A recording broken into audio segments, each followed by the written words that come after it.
So 2020 starts, and many of us felt very positive about 2020. I mean, there's this vibe, there's this excitement about 2020. It's like a new decade, right? But then all of a sudden, things begin to unfold in our lives, and we recognize that there are similar patterns. There's rhythms, there's choices and decisions we're making that it's like, oh no, there's the old me again. You're still checking Instagram as much as you did in 2019. You are still going to the same job that maybe, you're bored of. Your kids are still the same. And the truth is that many of us look at our lives and go, can it be different? Can I find a new me? I am convinced that a new us, a new you can emerge in the midst of 2020. A lot of it comes down to how you view the interruptions in your life. Part of the resilient life and how a new you can emerge in 2020 is to have a better picture of who you are becoming. There are some of us that buy into this notion that your life, your ultimate end goal for your life is to become happy. If it's your ultimate end game of what you want to become is the happy life, then what do you do with resistance? What do you do with the troubles?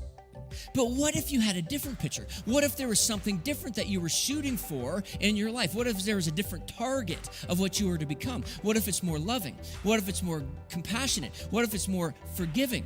Then what you do is you step back and you begin to realize that these moments, these troubles, these trials, these setbacks are things that are going to lead you to the desired outcome. And the beautiful thing about this is, for us, is the Bible teaches this. In James chapter 1, verses 2, 3, and 4, it says, "Dear brothers and sisters, when troubles come your way, consider it an opportunity for great joy. For you know that when your faith is tested, your endurance has a chance to grow, so let it grow. For when your endurance is fully developed, you'll be perfect, complete, needing nothing."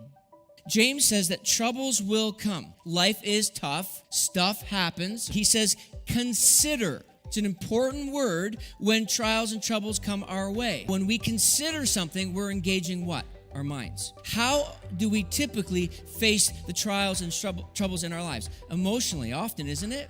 And that opens up this door for things like anger and fear to enter in and discouragement to settle in. And what happens is when those emotions take over, it begins to dictate our lives. When I consider the trials and troubles that are coming my way, what I'm doing is I'm protecting myself from fully allowing the emotions to take over.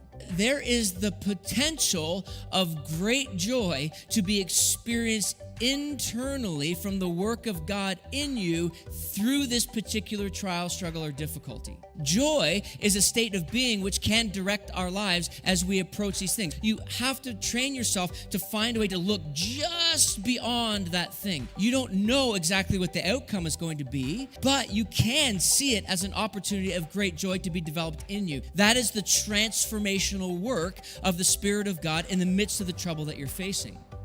When you see that person that's got a root system that is strong to the development of their faith journey and their relationship with Jesus, you recognize that that particular faith has been stretched.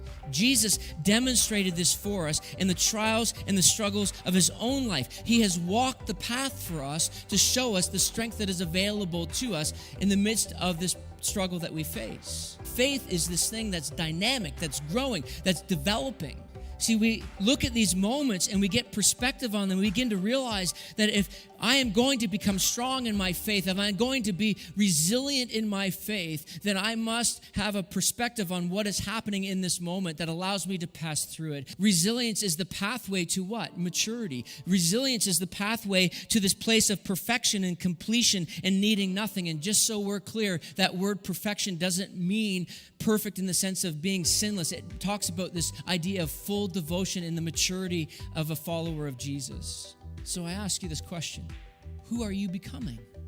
As you hold up the picture of your life, what is that picture looking like? See, when you get clarity on who you want to become in life and faith, you face the struggles and trials and tribulation and setbacks differently because you see them as potential to grow and to become strong.